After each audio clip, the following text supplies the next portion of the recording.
Imagine this for a second. You find the perfect little cafe you want to buy.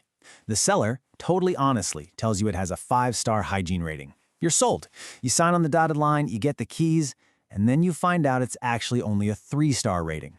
Now, the seller genuinely thought it was 5-star. It was an honest-to-goodness mistake, but you're still out of pocket. So what happens now? Well, this is exactly where the law on innocent misrepresentation kicks in. And, for your SQE exams, getting your head around this is absolutely crucial. This video was created with AI to support SQE1 study. We are independent and have no affiliation with the SRA, Kaplan, or the SQE. We do not share exam content, and our videos are for informational purposes only and should not be used as legal advice. Please check and refer to primary legal sources and recommended prep guides as you study. So, here's our game plan. We're going to walk through the 5 hurdles you have to clear for any misrepresentation claim. Then we'll zoom in on what makes a mistake innocent. We'll look at the remedies. Do you get to unwind the deal or get cash? We'll dive into a really interesting case study, talk about contract clauses, and then we'll wrap up with a few practice questions to see what stuck. All right, first things first. Before we can even start talking about whether a misrepresentation is innocent, negligent, or fraudulent, you have to prove that a misrepresentation, one that the law actually cares about, even happened. And to do that, you've got to clear 5 pretty specific legal hurdles. Number 1, it has to be a clear, false statement.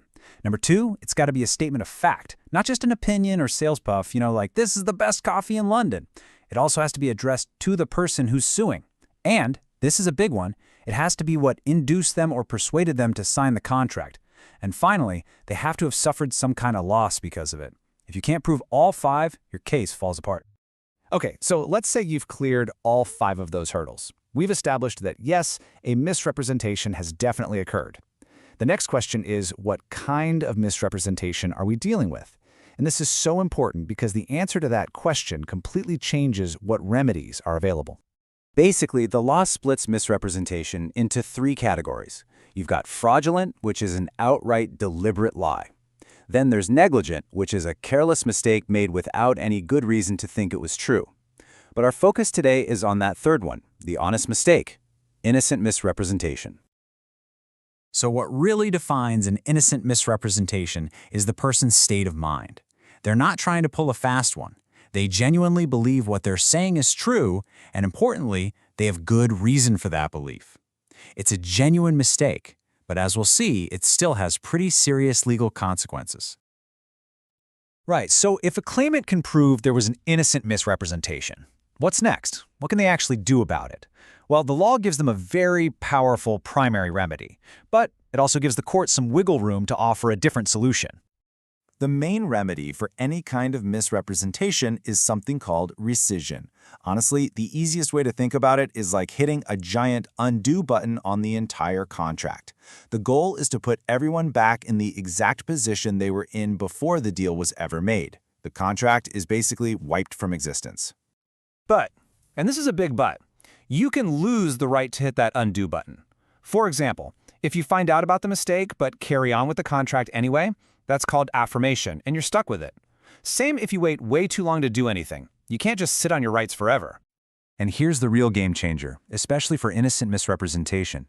Section 2, subsection 2 of the Misrepresentation Act of 1967 gives the court an alternative.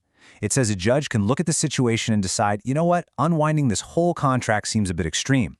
Let's keep the contract in place, but I'll award some money, damages, to make things right.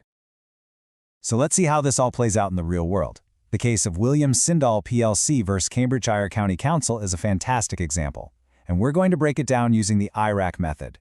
That's issue, rule, application, conclusion. It's a super useful framework for tackling legal problems in your exams. Okay, so here's the problem the court faced. A developer buys a huge piece of land for £5 million. After the sale, they discover a sewer pipe they didn't know about. It's going to cost about £18,000 to deal with it. The seller's mistake was totally innocent. So the question is it fair to cancel a £5 million deal over an £18,000 problem? So what's the rule? Well, the court has that powerful tool we just talked about, Section 2.2 of the Misrepresentation Act. This gives the judge the power to choose the fairest, most equitable outcome by weighing up the harm caused by the misrepresentation versus the harm that canceling the contract would cause. So the judge started weighing things up. On one hand, the buyer's loss was pretty small in the grand scheme of things, just 18 grand. But on the other hand, property values had dropped since the sale. So if the contract was rescinded, the seller would suffer a massive loss. The scales of justice were clearly tipping one way. In the end, the court said that rescission would be like using a sledgehammer to crack a nut. It just wasn't proportionate. The fair solution was to uphold the contract and just award the buyer damages to cover the cost of moving the sewer. The buyer gets compensated for their actual loss, and the innocent seller isn't unfairly punished. It's a perfect example of judicial discretion.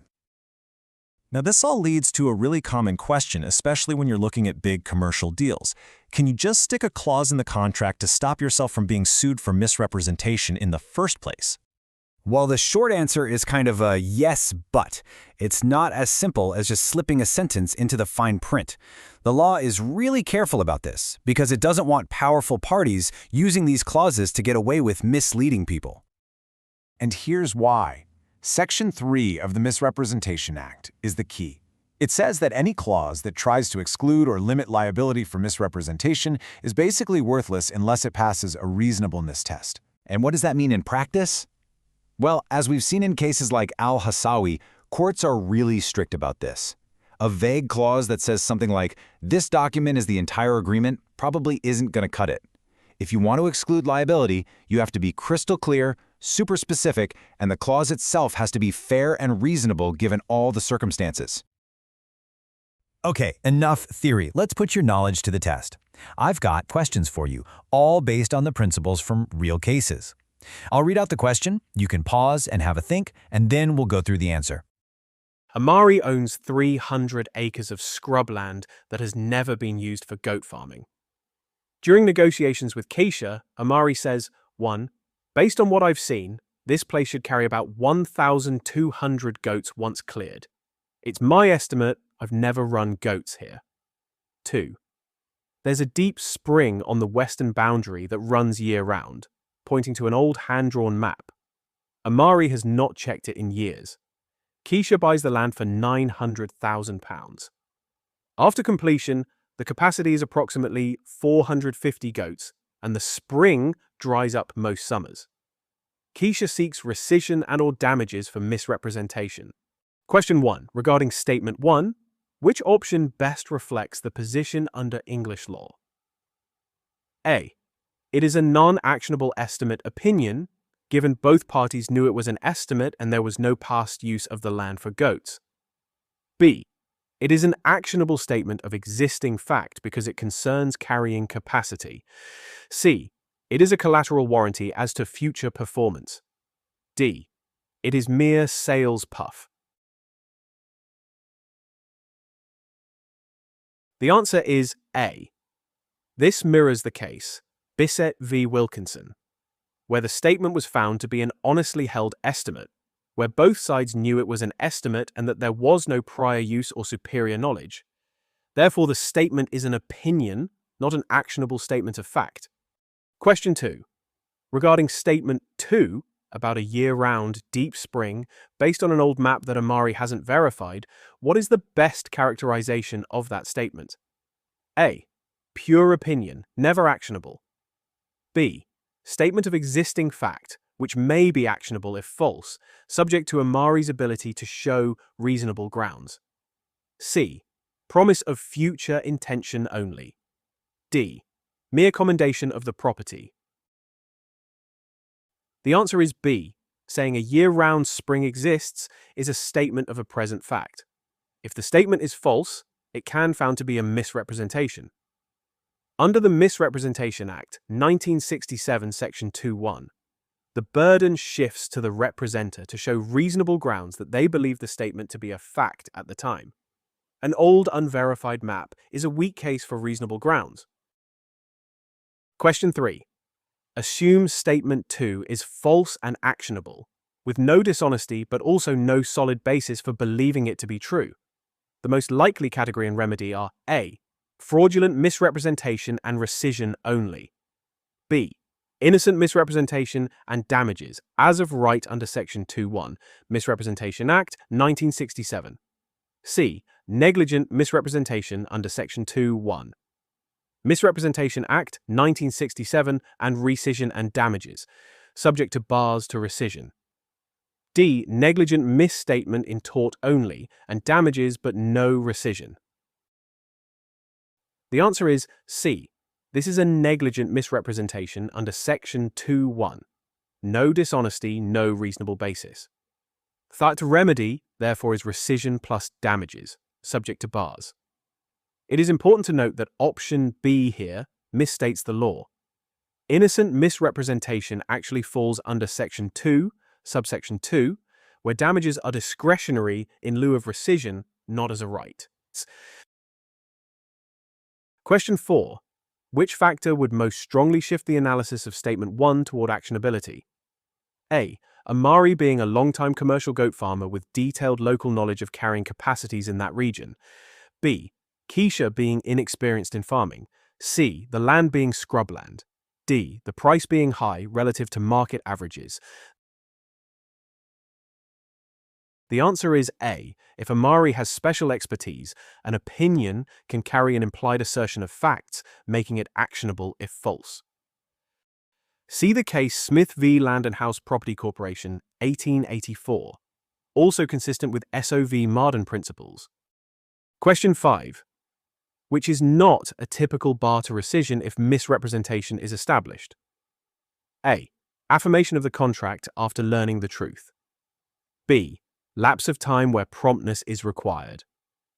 C. Impossibility of restoring parties substantially to their pre-contract positions. D. The misrepresentation being negligent rather than fraudulent. The answer is D. Whether the misrepresentation is negligent versus fraudulent is not a bar to rescission. Common bars are affirmation, lapse of time, impossibility of restitutio in integrum or restoration to the original condition, and intervention of third-party rights. Ready for a next question? Veritechie Limited issues a prospectus to raise capital by offering new shares. The document paints a strong picture of assets and prospects, but omits large existing liabilities known to the directors. Investor A subscribes for shares on the initial issue after reading the prospectus. Investor B buys shares 3 months later on the stock exchange, not from the company, after reading the same prospectus. Both later suffer loss when the hidden liabilities emerge and sue the directors at common law in deceit, fraudulent misrepresentation. Under the principle in Peake v. Gurney, 1873, who has a viable claim in deceit against the directors? A. Both Investor A and Investor B, as the prospectus was addressed to the public, including later market purchasers. B. Investor A only as the prospectus was intended to induce initial subscriptions, and B was outside the class intended to rely. C. Investor B only as subsequent purchasers stand in the same position as allottees if they relied on the prospectus. D. Neither Investor A nor Investor B as omissions cannot amount to fraud without an express false statement. E. Investor A only but only a negligent misstatement, not deceit. The correct answer is B. Under Peake v. Gurney. 1873, deceit liability for a prospectus runs to the intended class and those induced to subscribe on the initial issue. A later market purchaser, in the case Investor B, is outside that class even if they relied on the prospectus. The Lords treated the prospectus as a fraudulent half-truth, but the claim in deceit succeeded only for original allottees, in this case Investor A. Now here's a SQE prep tip. If the facts say bought later on the market, default to no deceit claim under Peake v. Gurney. They'd need another route as they cannot rely on classic deceit. And for our last question, a bit of a recap. For innocent misrepresentation, what's the main #1 remedy? The answer is rescission, that contractual undo button. Even a completely honest mistake can unravel a contract. But the law is smart about it, providing flexible, fair remedies like damages when just tearing up the whole deal wouldn't be right. It's all about finding that balance. Good luck with your studies.